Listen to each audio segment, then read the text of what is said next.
I promised I would never ever do ayahuasca again. And that's the funny part, right? Because during the ceremony, I was asking myself, what am I doing here? This is hell. This is not heaven.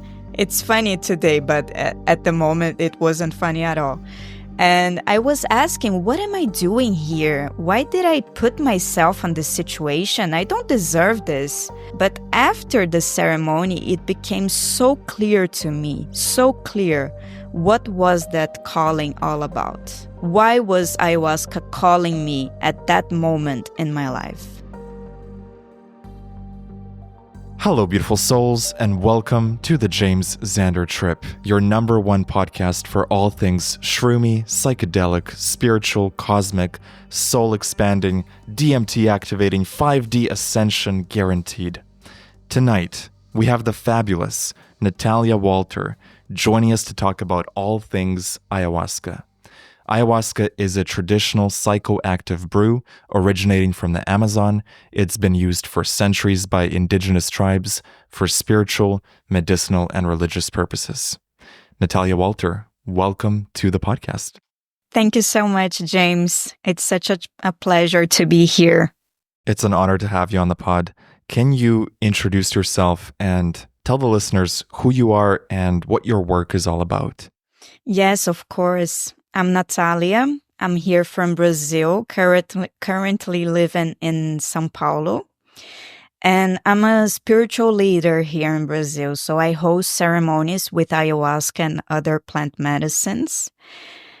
And besides that, I work with the oracles, tarot, and other kinds of tools that provides us the consciousness expansion. Currently, I'm also doing my own podcast and working on some projects because I really truly believe in the building of the new earth, frequency. So I'm totally focused right now on doing this and providing even more value to people through the ceremonies with plant medicine and this kind of projects that I'm currently working on. Amazing, amazing. So I would love to know your personal story with ayahuasca, how you discovered it or how it discovered you. Yeah, it was such an interesting thing because when I first heard about ayahuasca, it was through a friend, and she mentioned it, that she was taking ayahuasca. And the moment that I heard the word ayahuasca, something inside of me lightened up. So I felt that I needed to go, but I didn't know exactly what was all about it. So the feeling that I had, it was that I was diving into something absolutely unknown for me. But I heard this call, this inner call. I need to do this. I don't know exactly why. I just need to do. I just need to go. And then I went to a ceremony. I didn't know anything about it, but it was the most outstanding experience of my life.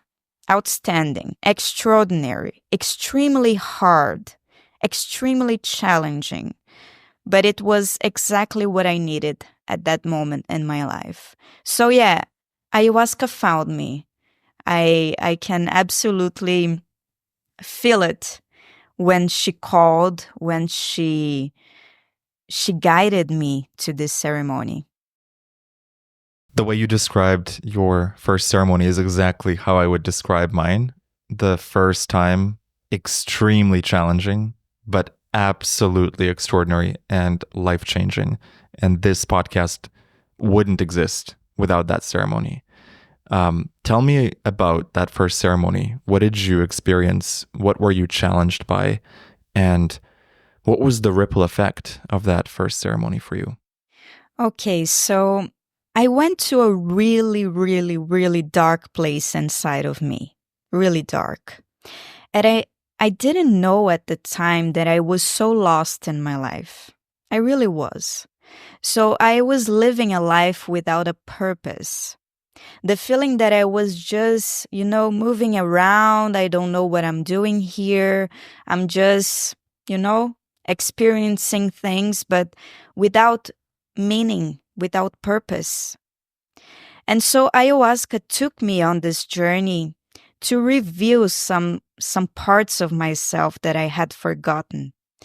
And these parts of myself, they were really dark.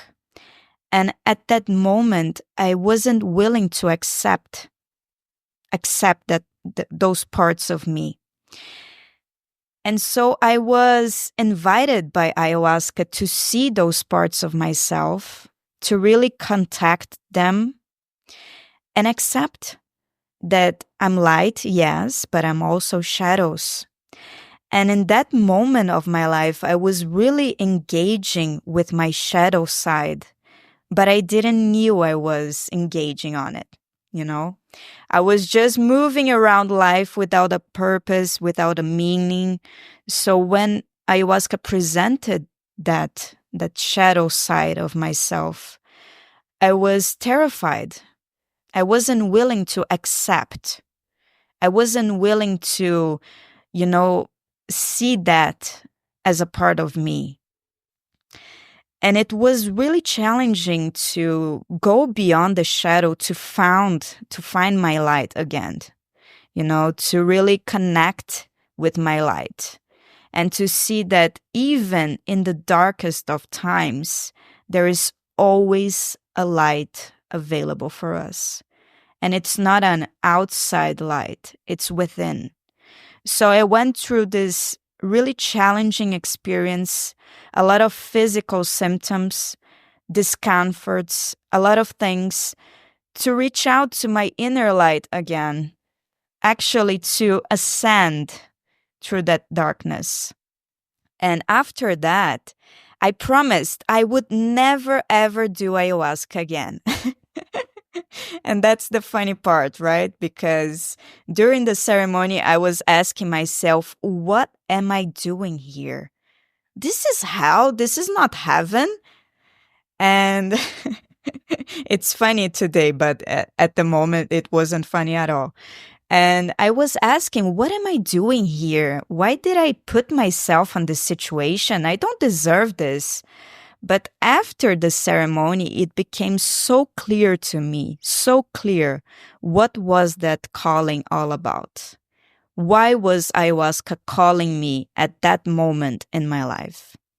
And so after that, like 1 month after this ceremony, I was there again, having another cup of ayahuasca. And I knew that she had some big plans for me. I didn't know exactly what, I just knew she had. And so I started to work currently with ayahuasca. So once per month and then weekly. And then I was working at a spiritual center, providing aid for people. And then I started to walk this path. And ayahuasca was always guiding me, always instructing me until the moment I was ready to open my own spiritual center and host the ceremonies. So yeah, a lot of ripple effects, a lot of things happened since that day. Wow. And how many ceremonies do you think you have personally done and facilitated so far? I think by the present moment, it was over 1,000. Wow. From going from your first ceremony, I'm never doing this again, to facilitating over 1,000 ayahuasca ceremonies. It's funny, isn't it? What is it like when you're doing ayahuasca now, having done so many journeys with it? What kind of lessons are you excavating at this point? James, I think that we are always learning with the plant medicines. There is no such thing as, okay, I know everything and yeah. There is no such thing as that. We are always learning. So I see myself as a learner. And when I have ayahuasca or other plant medicines, I always put myself in this position of the student. I'm here to learn from you. I'm here to receive your messages, your guidance. But what can I say to you about the progress I made since the first time I had ayahuasca? Definitely my relationship to it. So the way I relate to ayahuasca today, it's so much more mature than in the past. Because in the past, I was extremely afraid of ayahuasca. So I was having ayahuasca, but this fear of what's going to happen, because these dark places I mentioned, it wasn't just one time.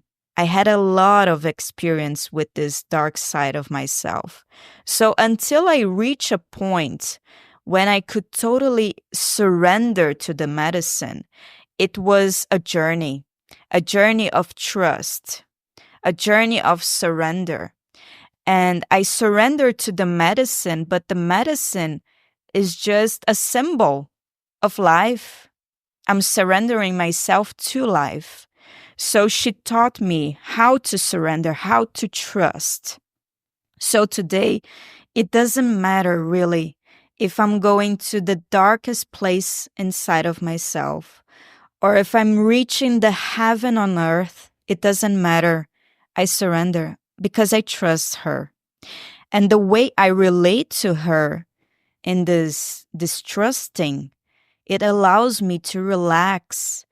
And I always talk about relaxation and being present to have ayahuasca because this makes all the difference. When you are tense, when you are stressed, or when you feel fear, the medicine will just mirror back this to you. So when you relax, when you are able to just, surrender, then there is no struggle. It's soft, it's easy, it's effortless. And it doesn't matter what the medicine will present to you. You are surrender, you know? You are just allowing the medicine to work on you. And you just receive that. You are in this place of, I receive you, I trust you. I'm not fighting against you because, believe me, I tried to fight ayahuasca. You can't win. You can't win. So when you just surrender, okay, I surrender to you. Take me on this journey. Show me what I need to see. Tell me what I need to know. What do you want to share with me today? And I just receive. So it's a relationship thing, yeah. I can relate so much to that. I've only done 4 ayahuasca ceremonies so far. And the last one was so smooth. It was quite shocking for me because I came in very prepared to be humbled, very prepared to go on a rough ride if that's what was needed. It had been 2 years since my 3 other ceremonies. So I was like, well, it's 2 years of lessons that I might need to learn. And it was truly shocking to me how smooth it was. And I realized it must be, like you said, that I am able to surrender and that I'm able to hold my center. I call it holding the center on the energetic surfboard. It's like you're surfing the energetic waves. And because of experience, you're able to hold the center. And 2 months before the 4th ayahuasca ceremony, I had done bufo, which of course is very intense, but also clears you up, clears your channel completely. Or very profoundly, very deeply. And I think because of that bufo journey, going into the 4th ceremony, I was so clear and there was no fear. And so it was just the most blissful, extraordinary experience.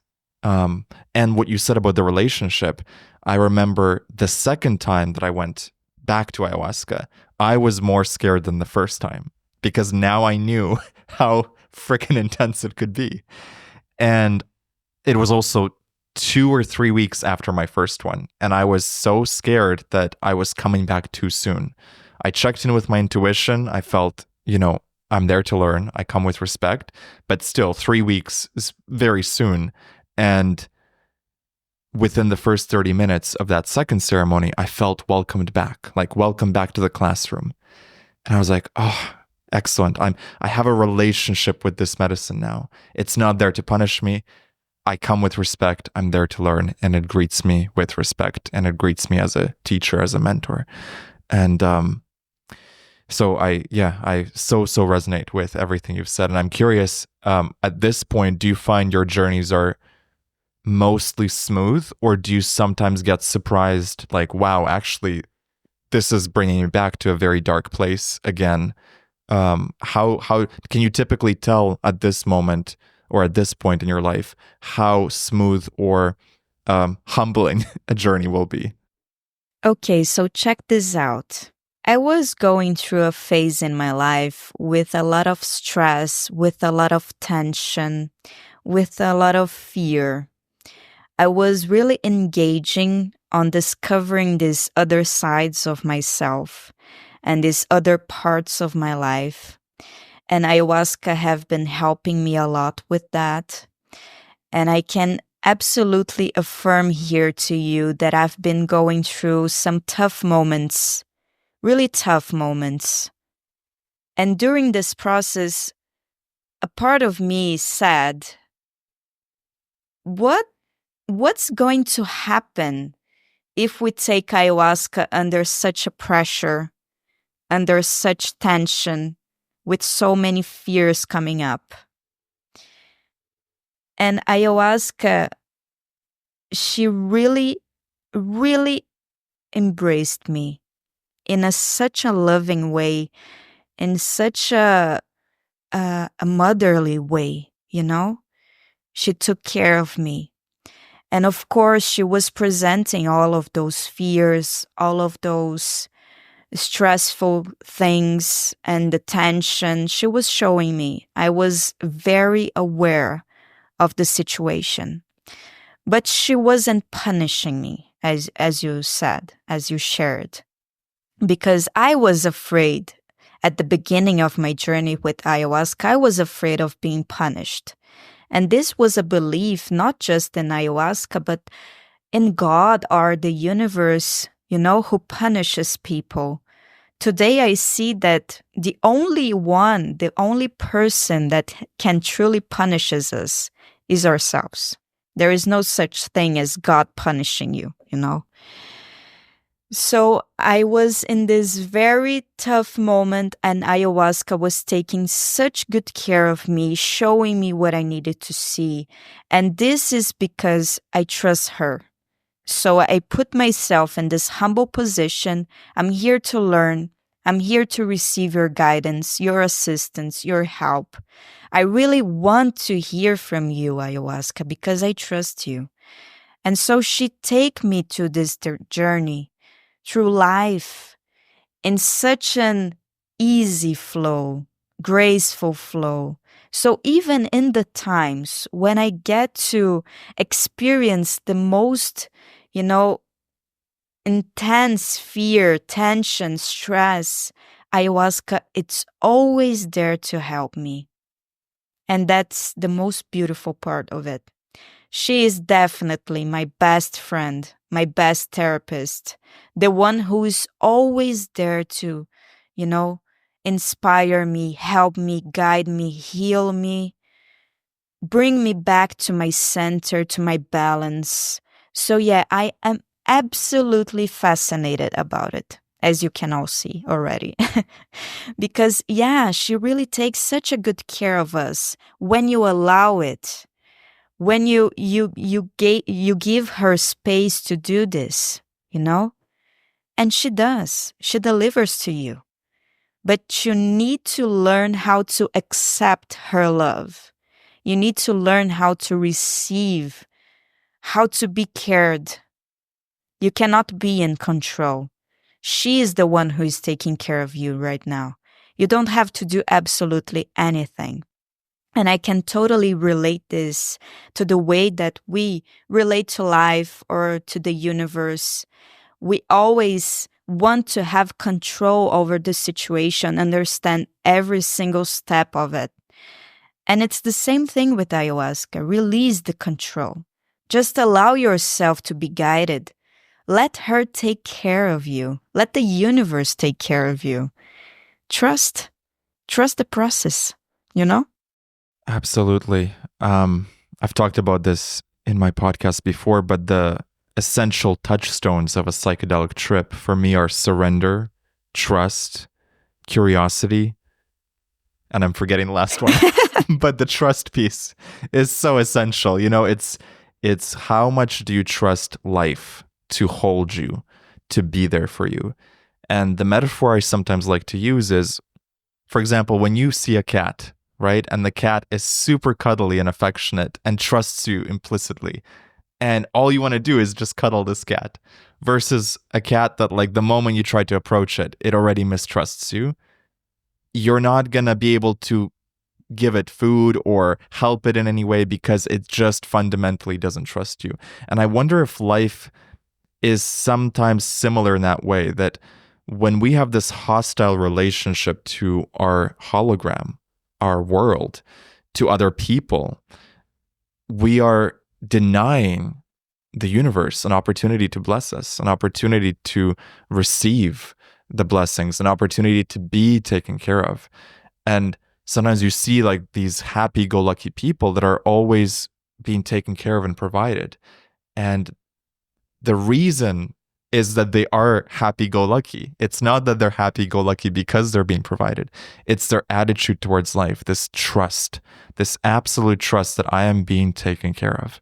And it's one of the biggest lessons that I've learned from ayahuasca and also mushrooms. It comes up so often. And I love how we get a chance to really play out that dynamic, play out the dynamic inside a psychedelic trip, and then take that trust dynamic and hopefully apply it to life. Exactly, James. Exactly. Tell me about the spirit of ayahuasca, having worked with her for so many years. What did you discover about her personality, how she operates, how the spirit and the energy of ayahuasca flows through you and through the people that you facilitate for? I love to see ayahuasca as the teacher. This archetype of the teacher is the way I most relate to it. But she's also a mother. She is also a grandmother. She is also a therapist when I need her to be. And she is such a good friend. I would say she is my best friend, definitely. Because you can share such an intimacy with ayahuasca. And she knows you in such a deep level. The way she can really scan you and see beyond your masks, beyond your ego, and touch those parts of you that you didn't even know that existed. So she is this amazing friend that is always willing to listen to you, that is always willing to give you the best advices because she only works with the truth. She doesn't work with lies, but she also can expand what you are feeling inside yourself, especially if you are coming of a place of arrogance or ego. She can sometimes play with you, you know? So you can see your own ego, so you can see your own arrogance. Yeah, this is so true. I've seen it with myself. I've seen this with people. Sometimes you try to challenge ayahuasca and she say, okay, let's see how far you can go. I've been there, trust me. I after some experiences, I just gave this up, you know. I'm not fighting you, ayahuasca. I know that you are so much stronger than me. So yeah, I'm here so you can take care of me. But yeah, I see her as this loving mother, this loving teacher, this loving friend. And she is so honest, you know. Let's see this about yourself. Let's talk about this. Why do you reject this about yourself, you know? Why can't you look at this? Why can't you touch this? Let's bring it to the surface. And so sometimes she will challenge you to go beyond your fears, to go beyond guilt, shame, or I don't know, any stories that you heard about yourself or about life. She will take you to another level, but you must be ready and prepared, because once you see the other side, there is no such thing as, okay, I will pretend that I haven't seen this about myself or about life and just, keep doing the same old things, the same old habits that I used to engage with. No, this is not possible. Once you expand your consciousness, there is no returning. There is no coming back. It's moving forward. So one thing that I always share with people about ayahuasca is, if you are feeling really this call, this inner strength pulling you, your spirit is pulling you to do ayahuasca, then really, really open up and be prepared, because that's the thing. You are expanding beyond what you have seen to this moment. You are going beyond. And it's sometimes a very, very intense ride. It's deep, it's profound. Ayahuasca will take you to some parts of yourself that have been forgotten, that have been sleepy for too long, and you need those parts. But we must be brave. We must have courage to look at those parts of ourselves and don't judge it. Don't criticize it. Learn to accept ourselves unconditionally. And then you accept the medicine as well. And then you relate to it with in this loving way, with the teacher, with the mother, the grandmother. It doesn't matter. She will show her to you the way she needs to show her, the way you are going to see ayahuasca. In some ways, it's a reflection of the way you see yourself, because she is this mirror. So sometimes you will see yourself as the teacher or as the mother, the father. It doesn't matter. You are seeing a part of you there. And she's showing you, giving you access to your consciousness, to your wisdom. And you have the privilege to understand that you are so much more than the ego, than the appearances. You are the spirit, you are the soul. So yeah, I think you got it, right, James? Absolutely. I love how you said the challenging parts, like how it challenges you. That I think is so true. Mushrooms challenge me too, but ayahuasca is a whole nother level. And I invite the challenge, and this is, I think, what makes the first experience sometimes so challenging is you don't expect to be challenged that much. But when you go back and you're going to be tested, you're going to be challenged, you invite it in and you say, yes, I want to see the truth. I want to see where I'm being blocked. I want to see my shadows. Let's go in. And then it becomes exciting. And also, like, regarding ego, there is nothing like having a little bit of ego and then purging in the bucket in the middle of the ceremony. Yes. And truly Absolutely. realizing, like, truly being humbled and looking at your own not vomit, I don't know, the medicine in the bucket and being like, so there it is. There is my ego. Exactly. And some people are so afraid of this purification process, like, oh my gosh, will I die? I will go through this vomiting thing. And people get so afraid, so scared. And I always say, hey, this is one of the best parts of the trip. When you get to release these old parts of you, this old, stuff that you've been carrying in your body, in your psyche, in your emotions. I mean, it's purification, deep purification. It's not something random. It's something profound. Sometimes ayahuasca cleanses from past lives karma and things that we've been carrying for so long. And sometimes people ask themselves, why my life is not moving forward, or why am I always stuck in cycles of repetition. And one purification process with ayahuasca can release so much garbage, and then suddenly you have this feeling of flow, of everything is open for you, and you have your vital energy flowing again. So the purification is amazing. I love it. Absolutely. And sometimes you're not even purging physically, you're purging metaphysically. How do you see the purging? Is it a combination of physical purging and energy purging? Do you see it more as a physical side effect of the medicine or more of an energy component? I like to see the work that ayahuasca does with us as a scan.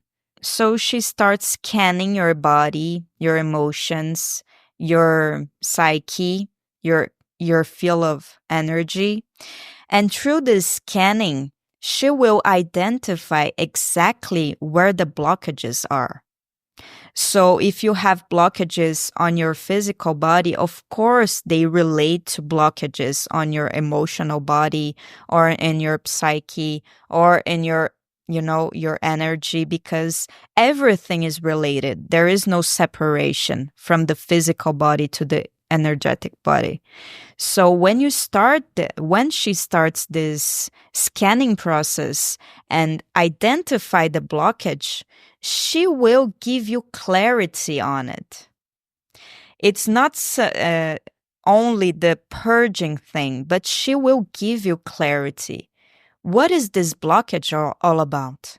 And you have the opportunity to purge, but purge with consciousness of what you are purging of, So I see this purging process as an holistic thing, not just about the physical body. Of course, sometimes we have to cleanse our body from the way we feed ourselves, the way, our habits. Sometimes people are addicted to drugs, to substances, or other things. So ayahuasca comes and clear. But it's so much more profound. So when I look at the purging, I understand that we have to take to be aware of what we are cleansing, so then we can put it out, And there are so many ways to do this purging thing. So perhaps in your first experience with ayahuasca, you feel a lot of symptoms, a lot of discomfort. It's natural. It's part of the process. Sometimes you feel it, sometimes you don't. But when you start engaging more with ayahuasca and through your journey with her, you will start noticing that this purging process becomes softer, softer, softer, because you are raising your vibration. You are literally elevating your frequency. So, sometimes I take ayahuasca, I don't go to the bathroom, I don't vomit, because I'm already very much related to her. And I take care of myself in my day-to-day life. So another interesting effect of the purging process with ayahuasca, it's the result on our day-to-day life. So let's say that you have this, feeding habits, not healthy at all, and then you pass through this purging process with ayahuasca, and then after that, you cannot tolerate certain foods anymore. You create like a resistance. This is not good for my body. Your body automatically rejects that food, that substance. That's why so many people seek ayahuasca to release themselves from the drug addiction or things like that, because you create another kind of relationship to your body. You do not tolerate some things anymore. It doesn't matter if it's food, if it's a drug, if it's a person, a place.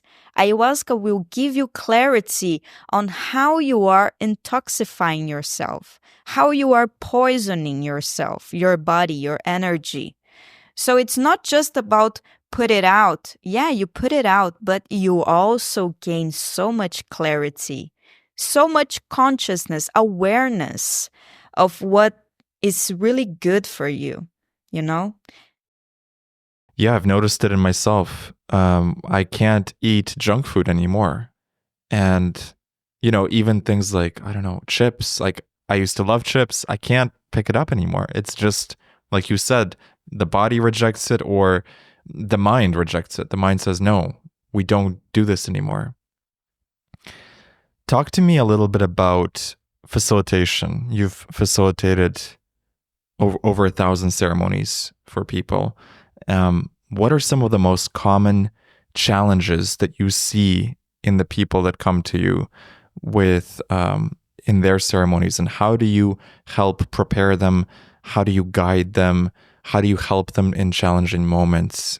And I'd love to hear what has been your experience with facilitation. Okay, so it's a funny thing because I never asked to be a facilitator of ayahuasca. I never asked to have a spiritual center. I was guided to it. It was my soul pulling me to answer my inner call because, as I told you already, at my first ayahuasca experience, I was like, no way, I'm never doing this again. Never, ever. And 1 month later, I was there so scared, so afraid, but something inside of me was pulling me, was guiding me. It was so much stronger than my fear, than my ego. And so I was there again.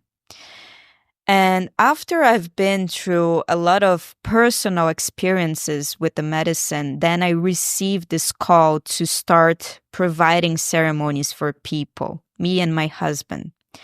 And so at that moment, we said, we are not doing this because, no, it's not our thing. We had this experience in another spiritual center. We helped there. So we were like the guardians, the assistants, but we didn't have the the desire to have our own spiritual center. But okay, the calling came for us, and after some while we decided to accept it. And so the journey of taking care of yourself with ayahuasca, it's one. And the journey of facilitating ceremonies is another, totally different, because you are not just taking care of yourself. You are taking care of dozens, thousands of people. And you don't know where people are in life, what's going on with each one of them. Sometimes people just get to your place and they are going through these crazy moments, and you serve ayahuasca to them. You don't know anything about that person. But at the moment when we connect with the power of the medicine, then we can relate to people in such a deep level, such a deep energetic level. And then suddenly it looks like you know the person for years because it's another language. It's beyond words. And we had so many experiences, so many people attending our ceremonies. We started with private ceremonies, so one person at a time. Then we started to receive small groups like, 5, 10 people at most. And then we started to amplify these groups, 20, 40, 50, then 100, a lot of people in one ceremony. So what can I say to you, James, is that you can never predict. Sometimes you have a small group of 5 people and it's so intense. The way things go during the ceremony, you go to some really intense places And sometimes you have a major group of 100 people and the ceremony is so smooth, it's so, soft, it's so easy. And I've been in this place of softness, and I've been in this place of struggle, lot of struggle, because when you are facilitating, hosting a ceremony, you are responsible for the ceremony. It means you are responsible for all the people that are there. You answer for the ceremony, and you are giving ayahuasca. It's not, it's ayahuasca. People are expanding their consciousness. So during this journey of learning how to host a ceremony and be in this place, I can say to you that I've been to hell, to heaven, and sometimes really tough, really difficult, because you are dealing with struggles of people. You are dealing with density. People are purging. People are putting out their, their things, and you have to deal energetically. Of course, we have the preparation for this, not just ourselves, but the temple, the space, and everything that we use to provide a safe trip for everyone. The spiritual help, the spiritual guidance of the ceremony. We don't do this work alone, of course not. And we also have a team of people prepared to help. So, yeah, this preparation makes all the difference. But when the person arrives at your place to have ayahuasca with you, you can never predict. Sometimes you look at the person and you already have this feeling, oh, this is going to be deep. This is going to be profound. But until you take the medicine and you go through this journey, you can't predict. You can just feel and trust that you are taken care of. So you are in this position of facilitating, of taking care of people. And I've seen a lot of things during ceremonies, a lot of things, really. But you cannot judge, people healing themselves, human beings. You cannot judge. Sometimes people need to scream. Sometimes people need to crawl. Sometimes people need to be, in child's position. Sometimes people have to cry on your shoulder. And you are there because you love what you do. You trust the medicine. And you know that after the ceremony, the person will be so much more, aligned, so much more in tune with herself. It's worth it. It's worth it. So, yeah, I'm really proud of everything I've been going through until this present moment, because we've helped, I don't know, thousands of people. During all of these years, so many people have been through our ceremonies and had so many amazing experiences. And I'm really proud of myself, for allowing me to be there and to show up even when I was scared, even when I was afraid, even when I was overwhelmed. I was there. I showed up because I have a purpose, Yes, yes. With the clients that you've kept in touch with, what has been the most profound transformation you've seen in someone who has taken ayahuasca? I've seen so many beautiful things, James, from releasing drug addiction to transforming, shifting the whole life, shifting the way the person was to another different version of self, really tuning into this highest timeline, releasing the potential, releasing the blockages, stepping into their greatness, stepping into their purpose. I've seen people arrive at my place in desperation. And after, I don't know, a few ceremonies, the person is already, shining bright. You can see the life in the person. And it's really moving because sometimes you receive someone and you expect, you expect that the medicine will do everything for the person, but it's not like that. So the person arrives, you provide the ceremony, you provide the aid, the assistance, the guidance, everything. But there is a part where is the person who will do the work. The medicine will present everything, but the person will do the work. So I love to see how people, connect with this inner strength and go beyond the limitations, go beyond the old beliefs, and really reinvent themselves. It's really beautiful to see the transformations. So, yeah, I've seen so many, so many. And that's why I get so proud, not just of myself, of being there, but people. I'm proud of each and every one of them who came, who allowed themselves to change and really did the work, the inner work to reach this big major transformations. Can you talk to me about integration and what do you recommend for people after their ayahuasca journey? What are the best things they can do to integrate the experience? Because, and I'm sure you've experienced this, sometimes you have such a profound high in the journey, a feeling of unconditional love, a feeling of solutions, abundance, love. And there does come a point when you come back to your day-to-day life and you have to integrate what you saw in the ceremony in a practical 3D way. And I'm curious what thoughts and what advice you can offer to the listener. Yeah, that's a very interesting question, James, because the integration is actually where the work happens.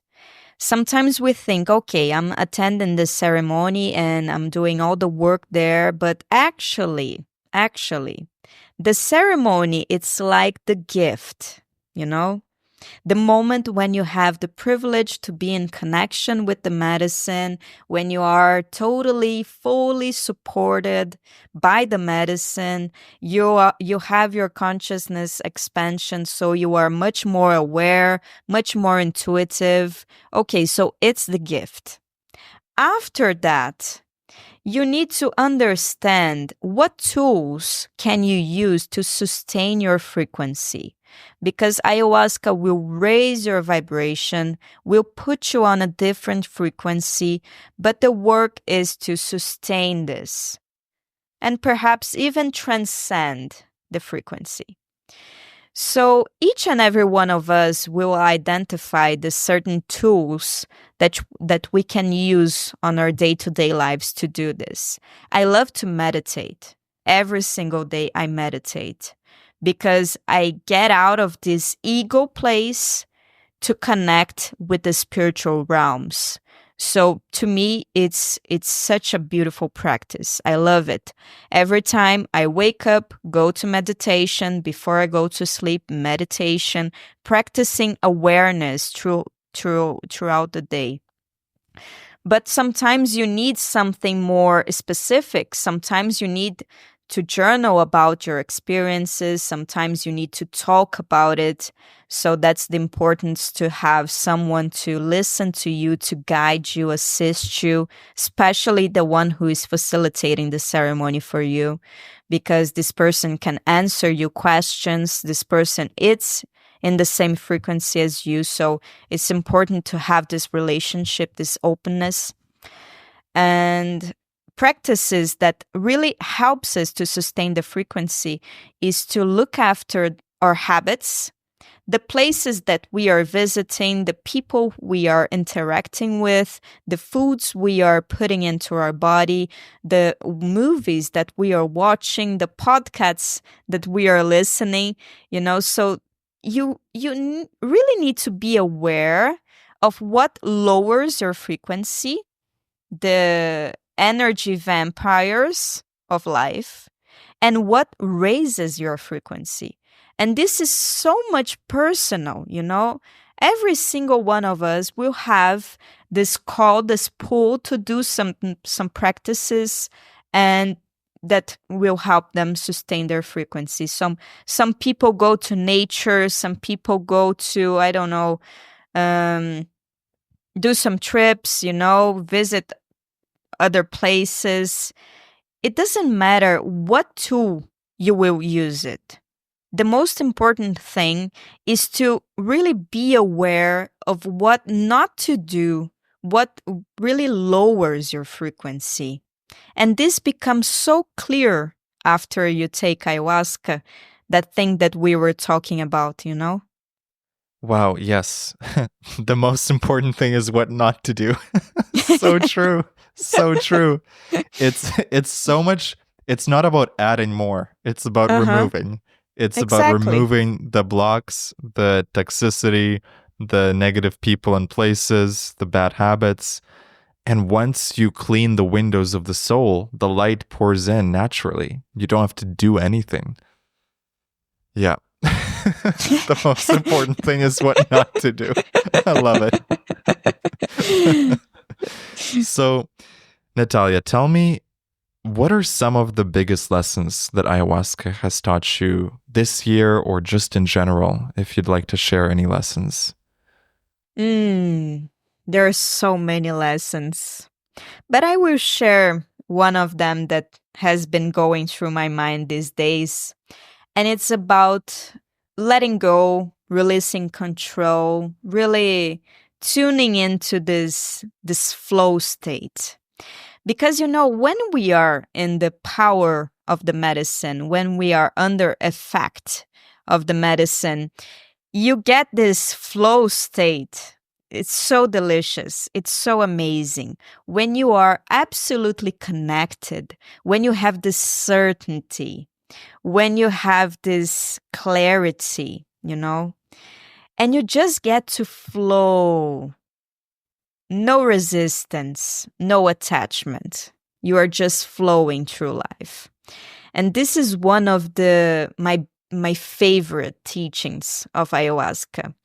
And it's a major one for us in the day-to-day lives because we are always trying to control everything, And when you learn to release this control, this needing of being always, holding tight to the steering wheel, and when you learn to release this control, this neediness, you enter this flow state and you get to be inspired. You are not forcing things. You are just really being inspired by yourself. And during this flow state, I've been noticing how ayahuasca, she really brings to the surface my gifts, my abilities. And she helps me see my beautiness. She helps me see clearly my purpose. She helps me to really connect with my medicine. And one of the most interesting questions that you can ask ayahuasca, it's, show me my gifts, show me my medicine. How can I be more in tune with myself? Yeah, it's a big one. It's a big one. Ask her to show you. And when you get in this flow state, this pleasurable, pleasure state, you are just flowing, you are just allowing. And then suddenly you discover things about yourself that you wouldn't be able to see or to discover if you were in this control mode. And this leaves us to the question, when we are always comparing ourselves to other people, ayahuasca will teach you how to see yourself, And other people is just a mirror of yourself. So what you see in other people that you enjoy in yourself. What you see that you reject in yourself. And ayahuasca has been helping me a lot to see myself with integrity. It's not rejecting the parts of me that I dislike. It's embracing it all. And this allows you to tap into this flow state when you don't resist yourself. You just surrender to you, and you can discover things about yourself that were dormant, that were hidden in some pretty hidden places, yeah. So really looking at yourself, accepting yourself, learning to love yourself exactly the way you are. So, yeah, this is a beautiful one. She left me. That's beautiful. What are some other intentions that you recommend for someone going into a ceremony? I love the intention of show me my gifts. That's so beautiful. I've never tried that with any psychedelic. What are some other beautiful intentions that you can leave with the listener? I like to use the ayahuasca. I'm here to learn what I need to learn today. Yes.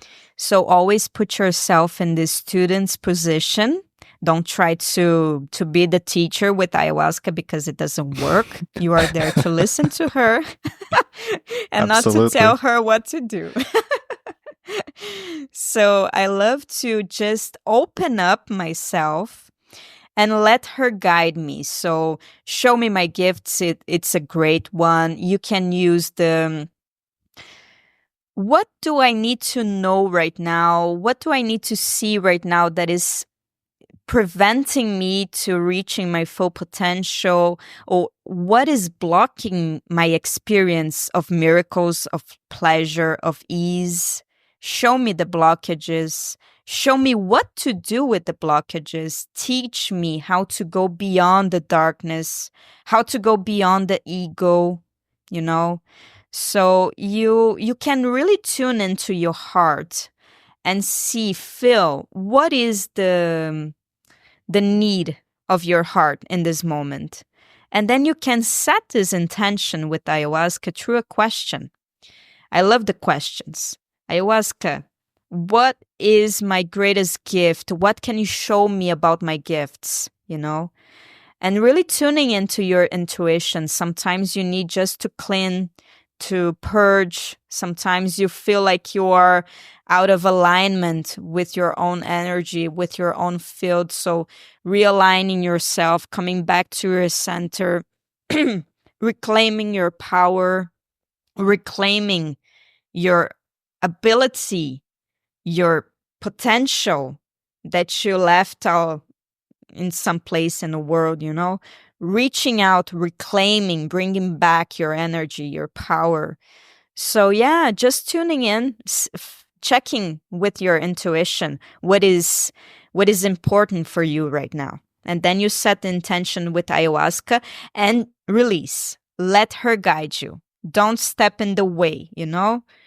Just let her guide you. I was so shocked in my first ceremony. I went in with a lot of questions, burning questions about my life, but also no expectations, because I knew from mushrooms, sometimes the intention is answered and sometimes you're taken in another direction that's even more important. So I went in with the intention to learn whatever I most needed to learn. And then also, here's my questions. And ayahuasca did both. It was so incredible for me to see. It answered all of my questions and then some, and then gave me like its own gifts. And I was just so flabbergasted by how it patiently answered everything.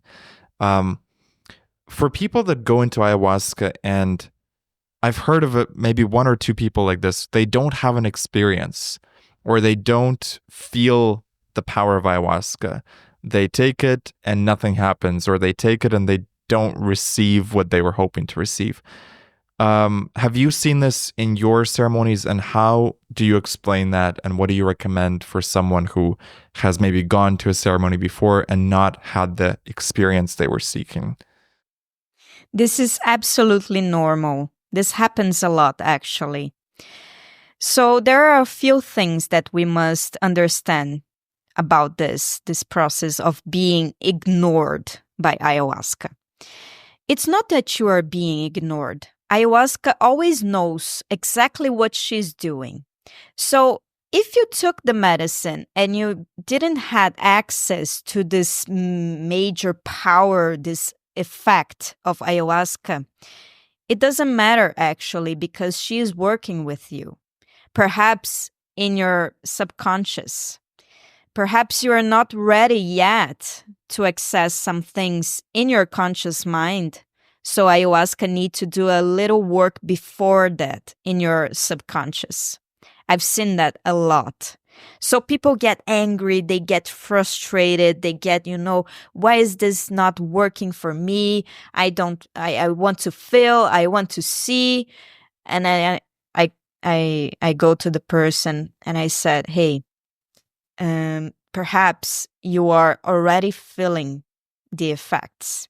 You're just not aware of it. Because ayahuasca is putting out all of the frustration, the anger, why is this ignoring me? I mean, you are actually seeing what you are putting out. Wow, yes. So the frustration is the experience that that person needs to have because it's blocking the other layers, perhaps, that are later going to come through on subsequent journeys. Exactly. So the person is under effect, but she's not aware.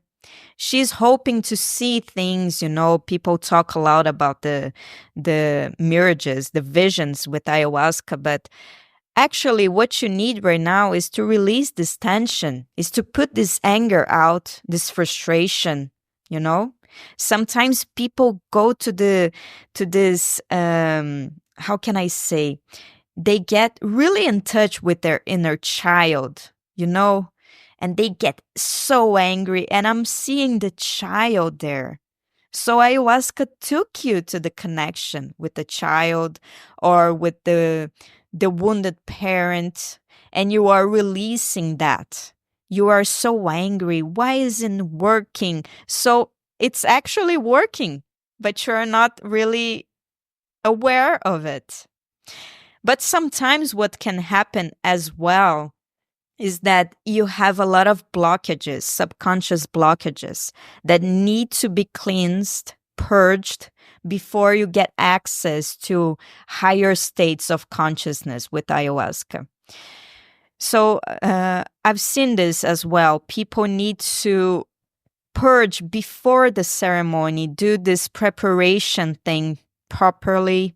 Sometimes they are under effect of other substances that enable the effect of ayahuasca.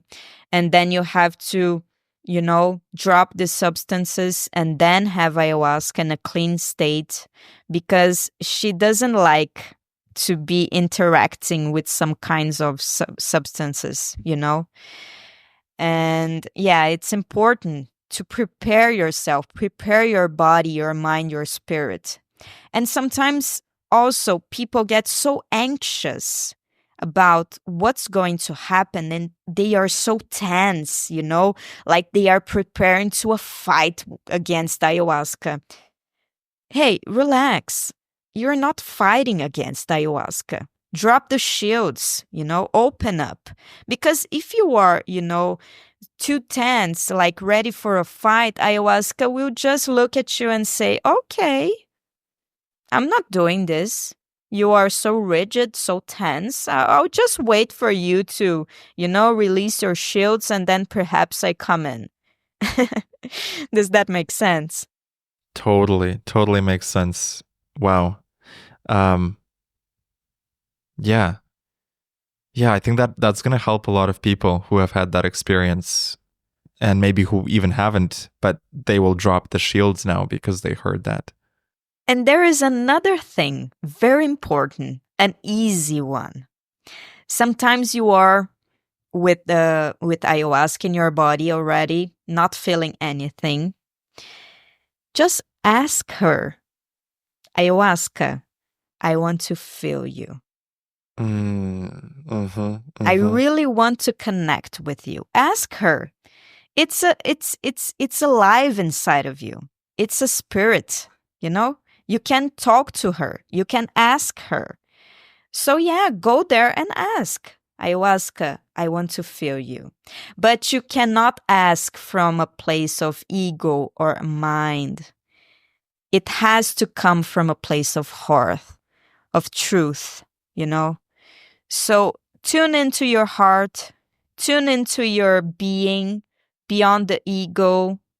Go beyond the ego and ask, Ayahuasca, I want to feel you.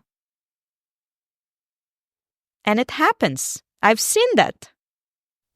I can attest to that because every time I've asked ayahuasca for something specific, I got it, and I got it in spades. So the first ceremony, I asked, the list of burning questions. I said, I need to know this.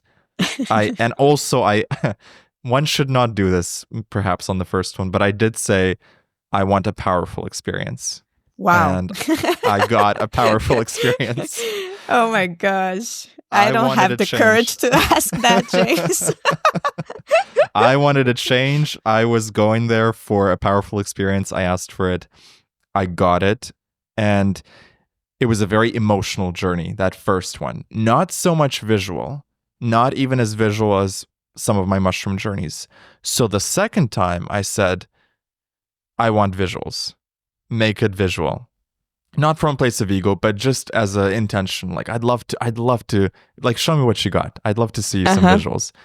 It was the most visual trip I could have ever asked for. So many visuals, the most crazy visuals, the most 3D, 5D, kaleidoscopic, holographic. I was mind blown. And I think the third one, I didn't put any parameters. I just said, give me what you think is the best. Just give me what I need right now. Exactly. So it's amazing. And with mushrooms, I feel that too. What you ask for, you receive. And that's why intention is so important. Even before you take the medicine, really sitting with yourself and saying, this is what I'd love to experience. Of course, I'm open to everything else that's important for my highest good, but here's what I'd love. And very often it'll meet you where you're at. It'll meet you where you want it to go, with its own twist and unique way. Exactly. Not always the way we want, but always the way we need. Ayahuasca listens and talks to our spirit, not our ego. So sometimes your ego wants something, and you set an intention from the ego, and ayahuasca take you to a whole different journey because she's not talking to your ego, not to your mind. She's talking to your spirit. So your spirit will communicate what you need right now. That's why some people take ayahuasca and they are like, whoa, I got this amazing, extraordinary journey I didn't even ask for. Yeah, because your mind wouldn't be able to imagine that. But your spirit knew that you could have access to this experience right now. You were ready. So just receive it, It's not about questioning ayahuasca. You just receive. Once the medicine is, making effect on you and you are connected with it, we don't question. Why are you showing me this? Why am I feeling like this? No, you just allow. You just receive. And you will gain clarity. She will explain to you why you are seeing or feeling this, but perhaps not in the way that your mind expected. That's why it's so important for us when you have ayahuasca, really connect with your intuition, because the messages, they don't always come in a logical way. Sometimes, for example, you have the visuals. The visuals is the way that ayahuasca is communicating with you. And this is an ancient wisdom to understand the patterns, especially when you have access to the geometry of ayahuasca. She's talking to you through that visuals, okay?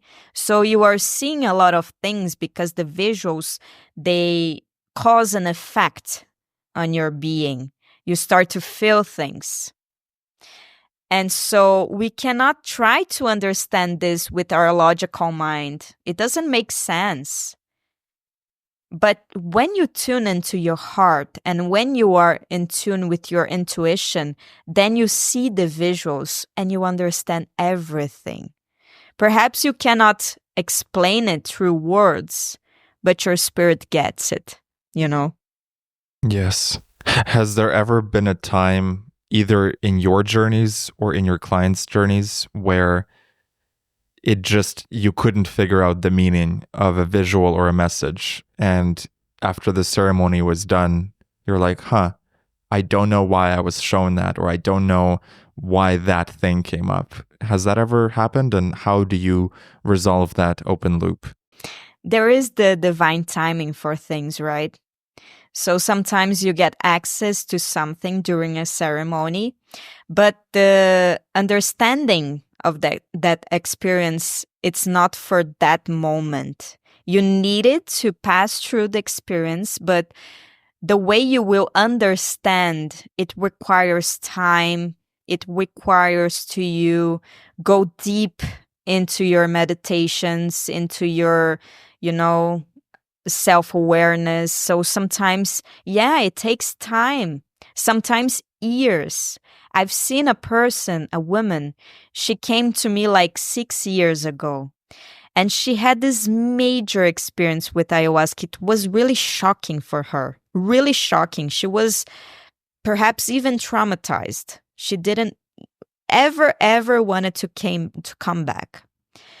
And so last year she appeared and she said, I'm hearing the call. I'm ready for it. And when she came to the ceremony 6 years later, she understood everything that happened the first time.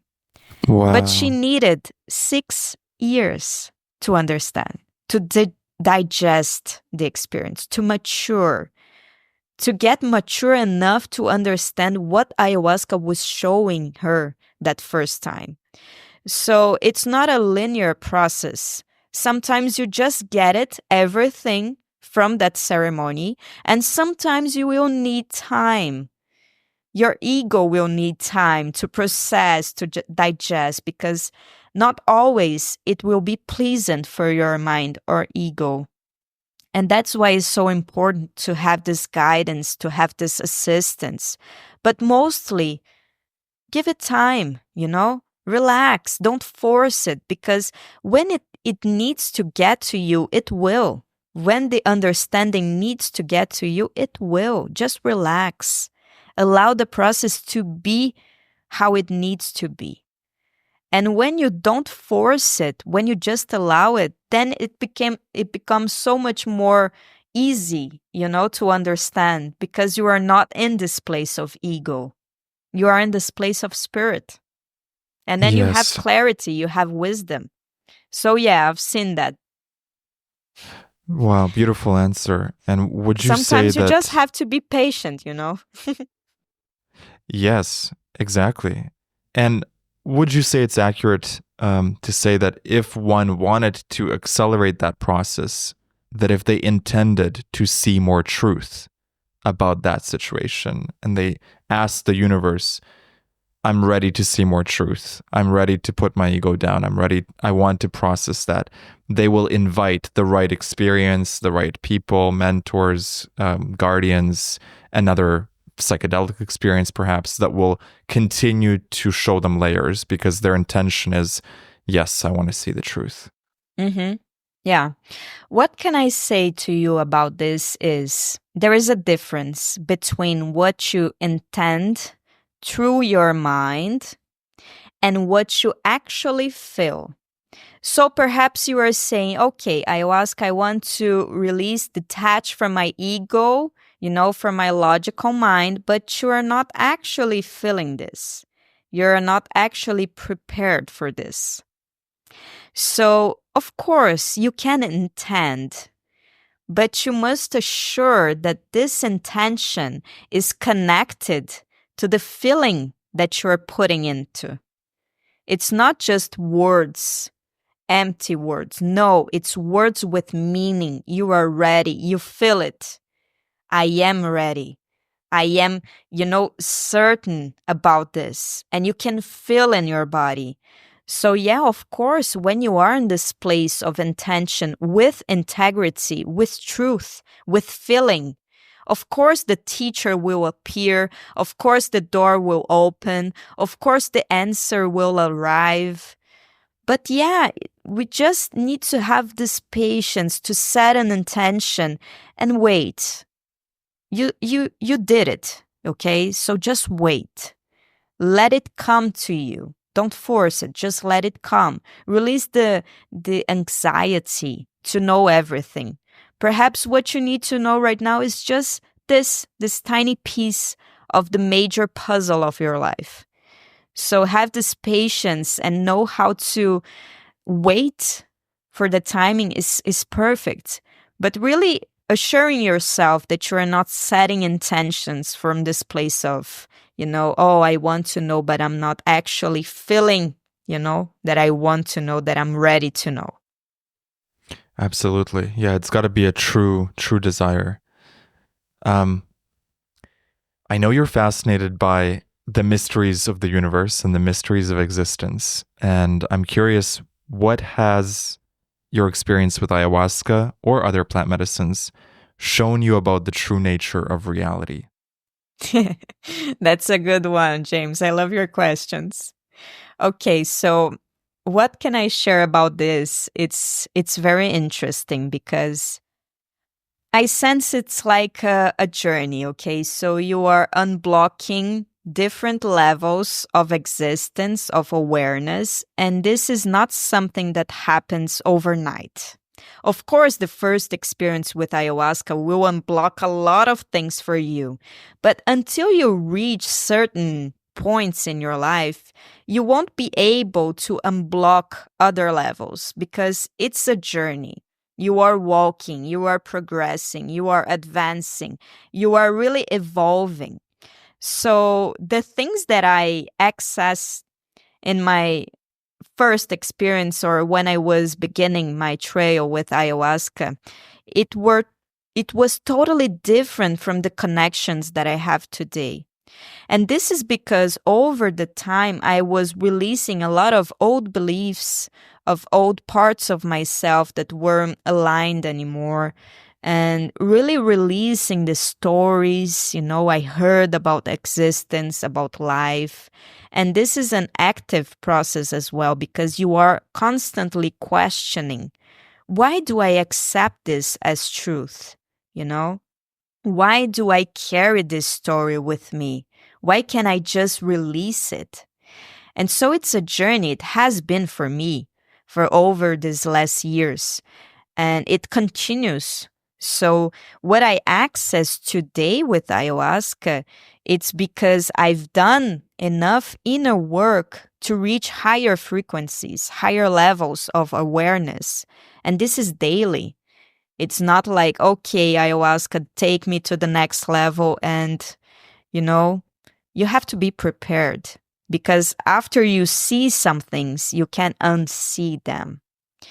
And sometimes we need this ego structure and we need this logical mind to keep us here, in the 3D reality. But when you're ready to go beyond that, of course, ayahuasca will show you what is possible. And so it has been very interesting, especially after I met you, James, after Unlock God Mode, and after a lot of things that have been happening in my life. I've reached another level of connection, of awareness with ayahuasca. And it's really, really interesting to dive deep into the mysteries of existence with ayahuasca because she is not like telling you things. She is making you feel them.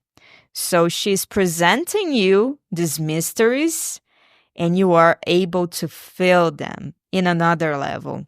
This is not something that we can share through words.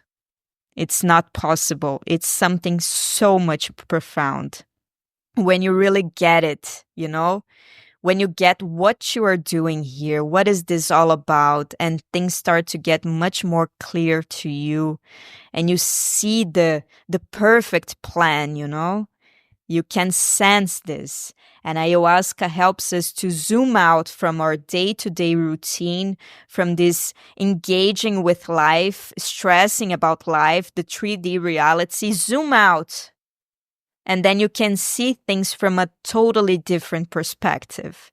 And I love the way she provides this to us, because you have this, motivation and this inspiration. Okay, everything is perfect, so let me just trust the process, and allowing yourself to go even higher and to raise even more your frequency. So my latest intention for ayahuasca, it's always transcend the frequency, always go beyond.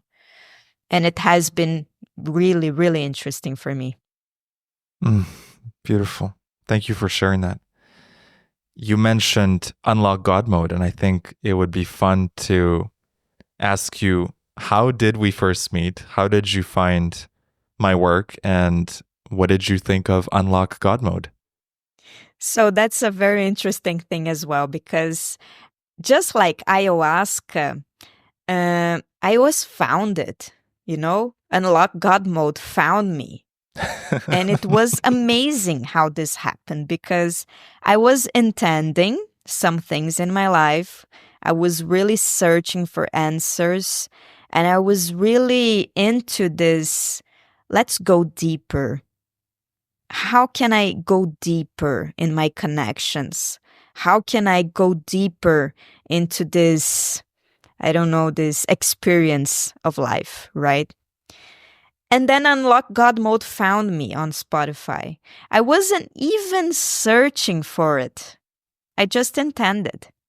And it was funny, because I remember the day I was at the gym, and suddenly I felt this urge to go to Spotify, because I needed to go to Spotify. And I went to the part of, podcasts.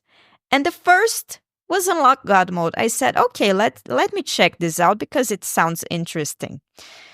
And when I heard your voice, James, for the first time, I said, I know this guy. He's talking to me. It's not possible. I know him. And I had this feeling that we were friends for like years. And I was reconnecting to a dear friend. And the message, it was for me. It was exactly about what I was living. And after Unlock God Mode, after I finished the course, and after I attended to the community, it's amazing actually. After that, a lot of things started to happen, because I received some tools that I'm using like daily. And I needed that external voice to guide some of the experiences that I've been going through. And that was your voice, James. So I had the feeling that all of those lessons, they were just preparing me to actually put them in practice, to actually use them, because I was going to need them. And that's exactly what happened. So last year, I did the course, the 30 days, attended to the workshops, to the community. And today I can see clearly, vividly, every single lesson from Unlock God Mode. And I get the opportunity to use them, because it's not something that you just reflect on. Life will present you the opportunities for you to really test the lesson, test it, experiment with it.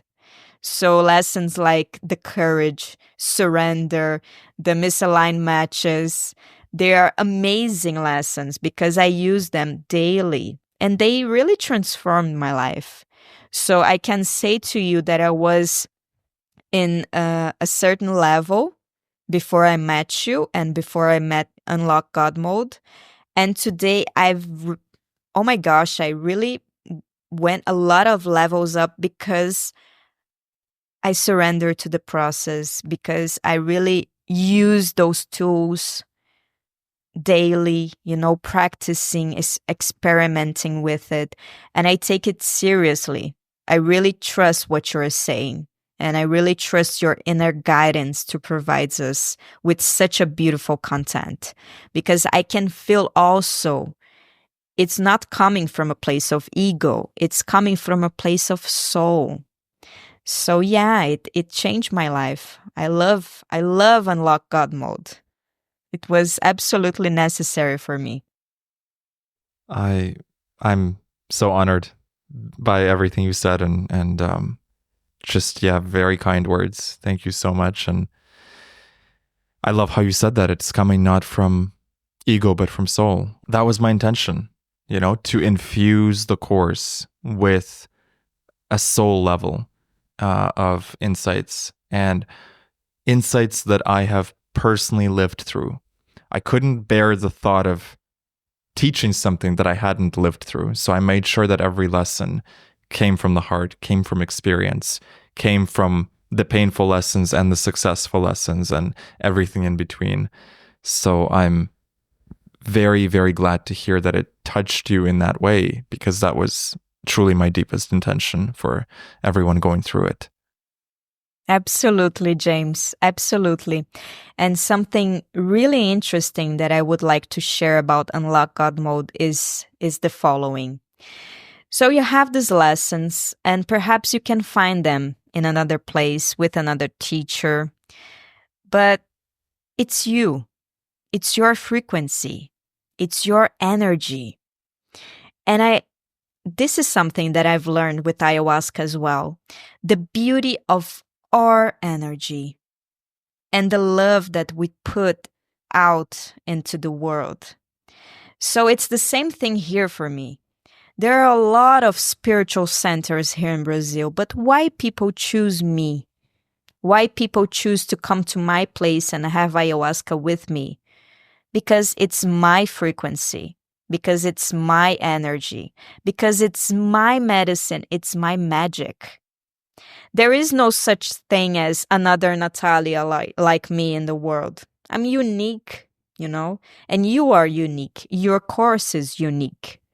And this is what makes it so special, because you get to put your frequency there, and people are connecting with you in a soul level, not an ego level. And that's why I told you, I didn't engage a lot in podcasts because I didn't resonate with people, people talking. I didn't match the energy, the frequency.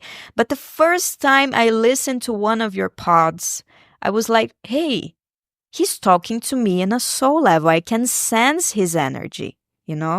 And this is so special. This is something I really encourage people doing. Don't try to copy me. Don't try to be me, because you are so beautiful in the way that you are. I have my medicine, but you have yours. I have my beauty, you have yours. We don't have to compete. We can really, really see each other in our beauty, in our medicines, and respect each other like, brothers, sisters. We are all working together. And one of my major projects for this years ahead, it's really tuning into the new earth frequency. It's really providing a safe place for people to connect, to access this new earth frequency and operate from it. Not living life in the limitations of the 3D, but really, really engaging in something bigger, connecting with this. And I think this process starts with at the moment when we accept that we are unique and that we have unique gifts to share with the world. So absolutely, James, you are sharing your gifts. It's beautiful to see. And I know that this course will reach the right people because the universe has its own algorithm. I love I that. like to play with that. The universe has its own algorithm. So true. So true. I find that after a mushroom trip, when I actually go on social media, even the algorithm on the social media is more shroomy than Yeah, usual. exactly. Yes. And I love what you said about everyone is a unique soul. And I had this download recently where the best thing we can do for each other and for the world and for ourselves is to beam out our frequency in as pure and undistorted way as possible. And sometimes when you've grown up and society or family or your previous friends have sort of distorted your frequency, or you've allowed it to be distorted, not that they've done it, but you took on some of their frequency. But when you start shining your frequency, regardless of anyone else's opinion, that's when the soul truly comes alive. And it's like you're this musical instrument that can be so pure. The notes are so pure, and yet they're also fully in harmony with the universe. And they're creating this amazing symphony. And just the other night, I was listening to a podcast with Bashar, Daryl Enka, and he said something so beautiful that every person is like a piece of a jigsaw puzzle. And when you think of the pieces, the jigsaw pieces, they're each very unique. If it was exactly the same piece, the puzzle would be so boring. You would make it in 2 minutes. But it's because each one is so unique and it takes time to put all of them together, and then the bigger picture comes alive. And he was saying how every person is that unique puzzle piece. And when you start working in service of the greater picture, you get fulfillment because now you're fitting into the greater picture, and you get to also shine your unique light because you are that unique puzzle piece. And yeah, it was just such a beautiful reflection that I got yesterday, and now you're bringing it up here with the unique souls. So truly perfect timing. It's in the field. It's in We the are field. connected. Natalia, tell us where people can find you, and if they want to work with you, if they want to have a ceremony with you, where can they follow you? Where can they join your newsletter, your website, your Instagram? Would love for you to share that. Okay, so before I share this information with you, I would love to share something that is a huge dream for us. Me and my partner, we reached this point in our journey where we really want to go beyond what we've already achieved. And we are working currently on the manifestation of our temple, a very, very special place. And I hope to see people there because we are taking this to another level. And we are totally focused on doing this right now. So everyone who wants to engage with this project is so welcome. We are so willing to receive support, help, and, we are so open to this. And if you want to work with me, if you want to know me better, you can connect with me in my Instagram. I'm finishing my website right now, so you can reach out to me in my Instagram. My podcast is in Portuguese, but I'm working on a podcast in English as well. And soon enough, I will release it. And just come to Brazil, talk to me, and we will arrange a major master ceremony, extraordinary ceremony for you. I'm really engaging right now on working more on this retreat format because I was doing this, how can I say, just the ceremony, but I want to go beyond. I want to offer retreats. So we are providing these retreats for anyone who wants to come here in Brazil and have this experience in one of the most spiritual places in Brazil. It's amazing. And yeah, you can just reach out to me, talk to me, and then we arrange the details. But yeah, I'm so open and so happy to be here to serve you and eventually to have ayahuasca with you. I'm sure it will be amazing. And thanking you, James, for the opportunity. It was absolutely amazing to be here. Absolutely amazing. It's my pleasure. Is there any final frequency you'd like to leave the listener with? Any final note that you want to share with everyone? I want to share the note about trusting yourself. Trusting yourself beyond anything that is currently going on in your life or any appearance, when you really, really tune into your soul, when you tune into your heart, and you realize that your soul and the universe has bigger plans for you. So just trust that you are capable, that you are able to go beyond, because I'm challenging a lot of limiting beliefs. I'm really releasing a lot of old stories that I told myself to make a dream into reality. And I'm trusting 100% that I'm able to do this. So this is my frequency right now, the frequency of trust, the frequency of certainty. And I share this with you because sometimes we are in this place in life when we see everything crumbling around us and you have this feeling like, oh my gosh. But deep down, there is this intuition that is telling you everything is perfect. So just keep going. Keep trusting in yourself. Keep trusting in your dreams. The power, it's not outside, it's in yourself. So reclaim it. Take it. It's yours. And through this power, build what your soul wants you to build. And really engage with your dreams, with your purpose, with what makes you happy, really happy, in a state of joy, of bliss, of gratitude. Engage with that. It doesn't matter what other people say, what other people do. What really matters, it's you're following your dreams, you're following your intuition, you are connected with your heart. So thank you. Thank you for this opportunity. It was a real gift for me, James. For me as well. Thank you, Natalia.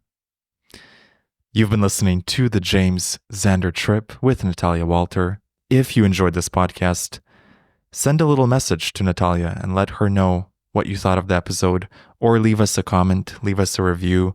And if you want to join our community, go to unlockgodmode.org. That's where you'll find the course and the community. And to stay in touch, go to jamesxandertrip.com. Thank you so much for listening, and we shall see you in the next episode.